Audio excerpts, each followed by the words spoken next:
Class 8 chapter 12 science friction. आज हम friction के बारे में एनसीईआरटी के जो क्वेश्चन आंसर है उनको डिटेल में एक्सप्लेन करेंगे। तो फर्स्ट क्वेश्चन है fill in the blanks. Blanks आपको क्या करने हैं, फिल करने हैं। पहला फिल इन द ब्लैंक्स है friction opposes the dash between surface in contact with each other. तो पहले तो आपको ये समझना कि फ्रिक्शन क्या होता है। फ्रिक्शन को बोलते हैं हिंदी में घर्षण या रगड़, यानी कि दो चीज़ें जब आपस में रगड़ खाती हैं या ऐसी ताकत होती है फ्रिक्शन जो किसी दूसरी चीज़ को चलने से क्या करती है, रोकती है, उसको बोलते हैं हम फ्रिक्शन। तो ये बोल रहा है फ्रिक्शन अपोज द मोशन, यानी कि ये रोकती है किसको, विरोध करती है किसका, मोशन का, यानी कि किसी चीज़ की गति का, किसी चीज़ को चलने से क्या करती है, रोकती है।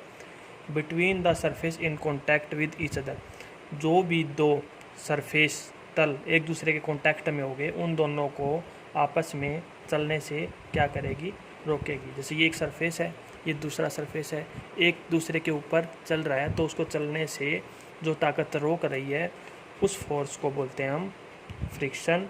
और वो किसको रोक रही है, अपोज कर रही है, विरोध कर रही है, मोशन, यानी कि गति को, आगे चलने से, गति करने से किसी ऑब्जेक्ट को क्या कर रही है, रोक रही है। दूसरा यानी कि second, friction depend upon roughness of surface, यानी कि जो वो घर्षण है जो चलने से चीज़ों को रोक रहा है वो किस चीज़ पर निर्भर है, वो है roughness.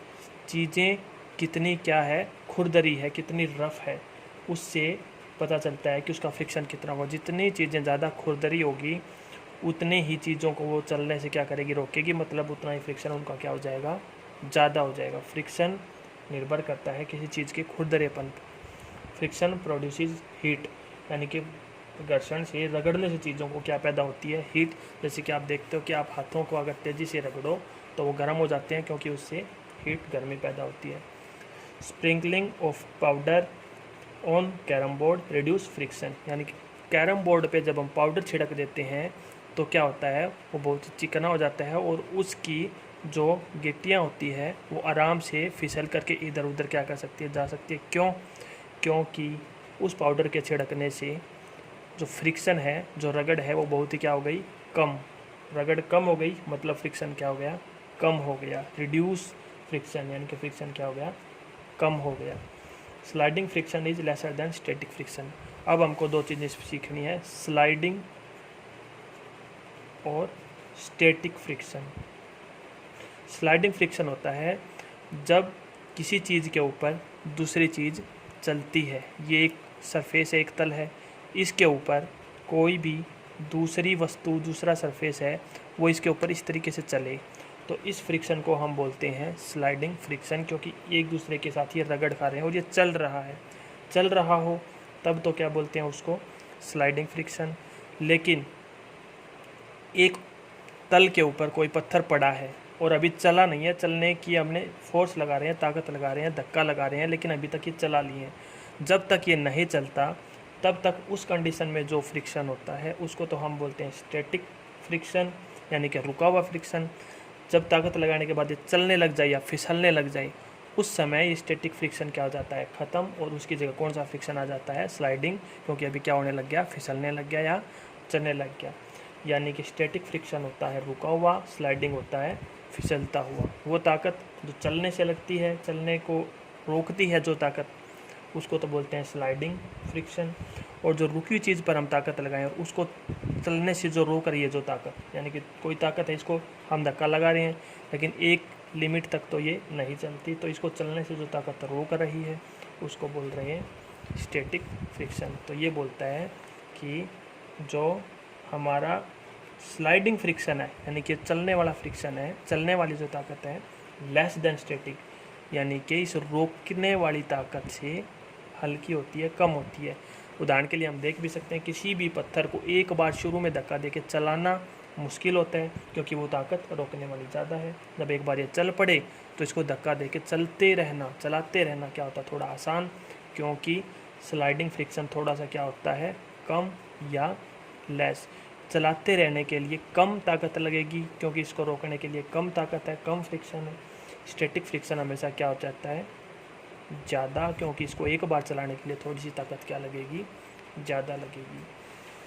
Question number 2, 4 children were asked arrange force due to rolling, static, sliding. तो हम दो तो कर ही चुके हैं, स्लाइडिंग फ्रिक्शन जो एक दूसरे के ऊपर फिसलती है, स्टैटिक जो रुकी हुई के ऊपर लगती है। दो और दे दिए इसने।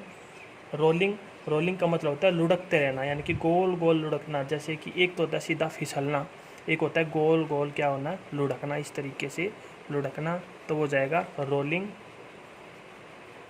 फ्रिक्शन। और स्टैटिक मतलब रुका हुआ, स्लाइडिंग मतलब फिसल रहा है, इस तरीके से फिसल रहा है। और रोलिंग का मतलब होता है कि गोल गोल घूमते घूमते जा रहा है, तो वो रोलिंग है। एक और बच गया, कौन सा? Rolling, static and sliding. तो 3 ही है, लेकिन बच्चे 4 हैं। 3 टाइप के फ्रिक्शन है, स्लाइडिंग, स्टैटिक, रोलिंग। इनको बोल रहा है कि आपको इनको अरेंज करना है एक तरीके से, घटते से बढ़ते क्रम में या बढ़ते से घटते क्रम में। ये बोल रहा है डिक्रीजिंग में। डिक्रीजिंग मतलब कम कम कम होते हुए, पहले सबसे ज़्यादा, फिर कम, फिर कम, फिर कम, इस हिसाब से डिक्रीजिंग ऑर्डर में। तो इसने आंसर में दिया सबसे पहले स्टैटिक। क्यों? क्योंकि ये सबसे क्या होता है, ज़्यादा। इसको रोकने में अपने आप जो फ्रिक्शन की जो ताकत होती है वो सबसे ज़्यादा होती है। उसके बाद आता है स्लाइडिंग, क्योंकि चीज़ों को आगे फिसलने में ताकत जो लगती है उस स्टैटिक से थोड़ी सी क्या लगानी पड़ती है, कम। और किसी चीज़ को लुढ़काने में तो बहुत ही कम ताकत लगती है, तो यानी कि ये हो जाएगा सबसे कम। इसका जो फ्रिक्शन आता है वो होता है सबसे कम। सबसे कम फ्रिक्शन रोलिंग, सब उससे थोड़ा ज़्यादा क्या होता है, स्लाइडिंग, और सबसे ज़्यादा क्या होता है, स्टैटिक। इसका मतलब ये हुआ कि सबसे पहले हमको लिखना पड़ेगा स्टैटिक, नंबर 2 पे आपको लिखना पड़ेगा स्लाइडिंग, थर्ड नंबर पे सबसे कम जिसमें फ्रिक्शन लगता है, ताकत लगती है, वो होता है रोलिंग फ्रिक्शन, यानी कि static, sliding, rolling. Third, Alida runs her toy. Alida नाम की लड़की अपने किसको, टॉय कार को, खिलौने को क्या करनी चाहती है, वो आगे फिसलाना चाहती है। एक बार तो किस पर काम करती है वो, मार्बल के फ्लोर पर, जो क्या है ड्राई यानी कि सूखा है, पत्थर का बना हुआ फर्श। एक बार वो गीला है फर्श, और एक बार वो न्यूज़पेपर पर, यही काम करती है इसी गाड़ी के साथ। और एक बार टॉवल यानी कि तौलिए के ऊपर। तो बोलता है कि फ्रिक्शन के हिसाब से आपको ये बताना है कि डिफरेंट सरफेस पर इंक्रीजिंग ऑर्डर में किस तरीके से पहले सबसे कम, इंक्रीजिंग ऑर्डर में यानी कि सबसे पहले कम फ्रिक्शन लगाना है, उसके बाद उससे बड़ा फ्रिक्शन ऑर्डर में लगाना है, उसके बाद सबसे बड़ा, और उसके बाद इसी तरीके से हमको क्या करना है, अरेंज करना है इनको, यानी कि सबसे कम फ्रिक्शन सबसे पहले, उसके बाद उसे थोड़ा ज़्यादा, उसके बाद उसे थोड़ा ज़्यादा, इंक्रीजिंग ऑर्डर में लगाना है। तो कैसे? हमको पता है कि जो फर्श गीला हो उस पे चीज़ें लुढ़काना सबसे ज़्यादा क्या होता है, आसान होता है। आप देख भी सकते हो, कोई भी खाली कटोरी उल्टा करके गीले फर्श पर लुढ़काएंगे तो वो ज़्यादा दूर जाएगी, बल्कि हम सूखे पर लुढ़काएंगे तो थोड़ी सी कम दूर जाएगी। क्यों? क्योंकि गीले फर्श की जो फ्रिक्शन होती है वो बहुत ही क्या होती है, कम। गीले फर्श का फ्रिक्शन बिल्कुल कम है, यानी कि रोकने वाली ताकत कम है। रोकने वाली ताकत कम है तो वो ज़्यादा दूर चली जाएगी, यानी कि सबसे कम फ्रिक्शन किसका हो जाएगा, ये हो जाएगा वेट फ्लोर का।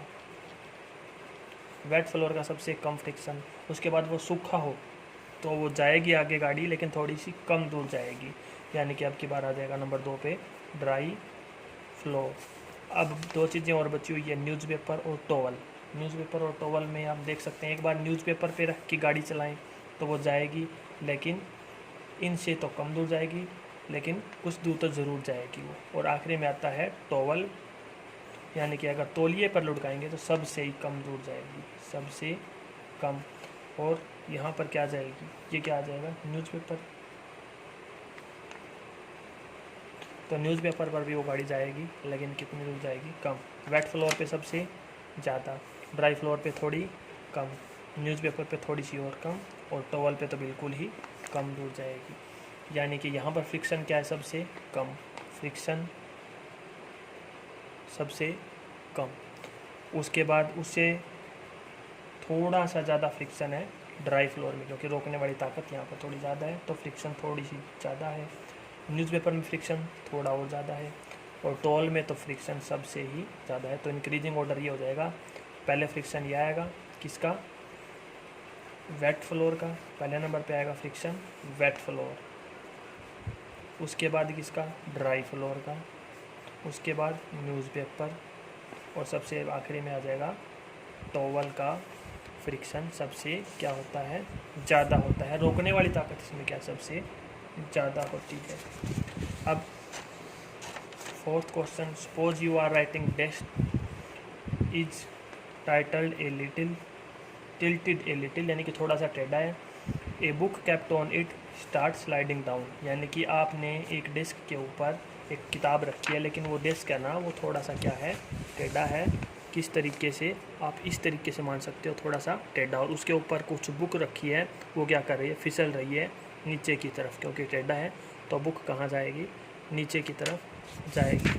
तो अब ये बोल रहा है कि इसके हिसाब से आपको इसका आंसर देना है। तो क्या बोल रहा है ये, show the different friction force acting on it, इसके ऊपर कौन सी फ्रिक्शन किस डायरेक्शन में काम कर रही है। तो आंसर है friction force act opposite to the motion of book, क्योंकि बुक नीचे आ रही है, क्योंकि बुक नीचे आ रही है तो हमेशा फ्रिक्शन वाली फोर्स उसके मोशन के अपोजिट में ही लगती है, चाहे वो किसी भी डायरेक्शन में जा रही हो, मोशन किसी भी डायरेक्शन में हो उसके उल्टी दिशा में ही फ्रिक्शन लगता है। क्योंकि बुक नीचे आ रही है इसलिए फ्रिक्शन ऊपर लगेगा, अगर बुक ऊपर जाएगी तो फ्रिक्शन नीचे लगेगा।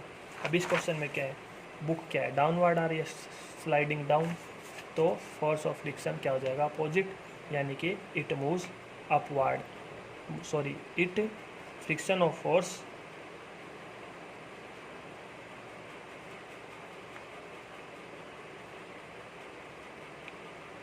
इज इन अपवर्ड डायरेक्शन, क्योंकि फ्रिक्शन जो फोर्स है हमेशा अपोजिट लगती है बुक की मोशन के, क्योंकि बुक नीचे आ रही है तो फोर्स ऑफ फ्रिक्शन कहाँ लग जाएगी, अपवर्ड, यानी कि ऊपर लग जाएगी। पांचवा, you spill a bucket of सोपी वाटर ऑन मार्बल फ्लोर, यानी कि आपने एक फर्श के ऊपर क्या कर दिया, साबुन का पानी छिड़क दिया। Would it make easier to और difficult you walk on the floor, यानी कि आपका उस फर्श पे चलना आसान है कि मुश्किल। जनरल नॉलेज का क्वेश्चन है, आपका थोड़ा सा क्या हो जाएगा, आप फिसलोगे उस फर्श के ऊपर क्योंकि साबुन का पानी है, और आपका चलना क्या हो जाएगा, थोड़ा मुश्किल। लेकिन क्यों, ये बोल रहा है इट वुड बी डिफ़िकल्ट, थोड़ा मुश्किल हो जाएगा चलना। लेकिन आगे ये बोल रहा है due to walk on the floor soapy water fills the floor irregularity, ये बोलता है कि फर्श ध्यान से देखें तो बिल्कुल चिकना होता है, लेकिन फिर भी अगर हम उसको थोड़ा सा क्या करके देखें, माइक्रोस्कोप से देखें, जूम करके, तो वो ध्यान से देखें तो इस तरीके से इरेगुलरिटी से भरा होता है हमारा फर्श। लेकिन जब हम उसमें पानी छिड़क देते हैं तो वो इरेगुलरिटी क्या हो जाती है, उस पानी से सोपी वाटर से क्या हो जाती है, फिल, यानी कि अब ये थोड़ा सा और चिकना हो गया, पहले की बजाय और थोड़ा सा क्या हो चुका है, चिकना हो गया। इसके ऊपर जो है आसानी से फिसला जा सकता है, आसानी से इसके ऊपर क्या कर सकता है, कोई भी इंसान फिसल सकता है। तो आगे बोल रहा है कि दस रिड्यूस द फ्रिक्शन कंसिडरेबली, इसके कारण रोकने वाली जो ताकत है हमारे पैर को, हमारा पैर यदि क्या होगा, जितना आसानी से पकड़ बनाएगा ग्राउंड के साथ उतने ही आराम से हम चल पाएंगे, फिसलेंगे नहीं। लेकिन अभी तो फ्रिक्शन क्या हो चुका है यहाँ पर, फ्रिक्शन तो यहाँ पर हो चुका है कम, यानी कि पकड़ रोके रखने वाली जो ताकत है इसको, वो क्या हो चुकी है, बिल्कुल कम। रोके रखने वाली ताकत कम हो चुकी है तो फिसलने के चांसेस क्या हो जाएंगे हमारे ज़्यादा, और चलने में हम क्या होगी, थोड़ी सी मुश्किल। तो आगे ये बोल रहा है कि रिड्यूस द फ्रिक्शन, इसके कारण फ्रिक्शन क्या हो गया, थोड़ा सा कम हो गया। फ्रिक्शन अगर कम हो गया तो क्या हो गया, feet do not make necessary grip with the floor, यानी कि पकड़ नहीं बना पाएंगे हमारे पैर, हमारे जो पैर हैं वो क्या नहीं बना पाएंगे, फर्श के साथ पकड़ नहीं बना पाएंगी। और 10 increase the chance of falling, और हमारे गिरने के चांस क्या हो जाएंगे, ज़्यादा हो जाएंगे, और हमारे फिसलने के चांस भी क्या हो जाएंगे, ज़्यादा। क्यों, क्योंकि फ्रिक्शन पकड़ने वाली ताकत कम है तो फिसलने में चांसेस हमारे क्या रहेंगे, ज़्यादा, और हमारा चलना क्या हो जाएगा, मुश्किल। ये थे पहले 5 क्वेश्चन के आंसर की सॉल्यूशन का एक्सप्लेनेशन।